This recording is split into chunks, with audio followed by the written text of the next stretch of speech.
نحمد و نصلی علی رسول الکریم اما بعد۔ زکوٰۃ کا سبب کیا ہے، یعنی کہ زکوٰۃ کس بنیاد پر جو ہے وہ واجب ہوتی ہے؟ تو اس کے دو سبب ہے، مال نامی ہونا اور اس مال نامی پر سال کا گزر جانا۔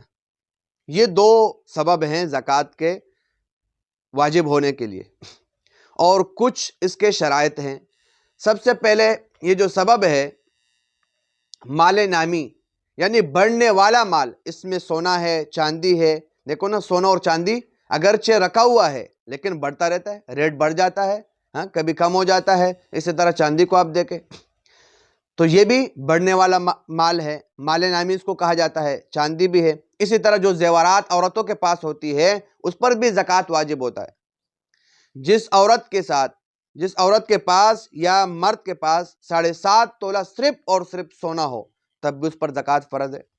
اسی طرح کسی عورت کے پاس یا کسی مرد کے پاس 52.5 تولے کیا ہو، چاندی ہو، تب بھی اس پر زکوٰۃ فرض ہے۔ لیکن اگر کسی کے پاس دونوں نہیں ہے، سونا بھی نہیں ہے، چاندی بھی نہیں ہے، لیکن 52.5 تولے چاندی کے بقدر مالیت کے سامان ہے، ضرورت سے زائد سامان تجارت ہیں یا اس طرح کی چیزیں ہیں، اس کی ملکیت میں ہے، تو تب بھی اس پر زکوٰۃ فرض ہو جائے گا۔ اور دوسرا جو سبب ساتھ میں ہے تو یہ مال نامی کی وضاحت ہو گئی۔ دوسری چیز کیا ہے؟ سال کا گزر جانا، اور سال سے مراد اسلامی سال ہے۔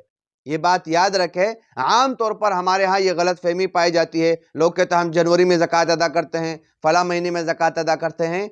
انگریزی اعتبار سے یہ نہیں ہے۔ سال کا پورا ہو جانا، سال کے پورا ہو جانے کا مطلب اسلامی سال ہے،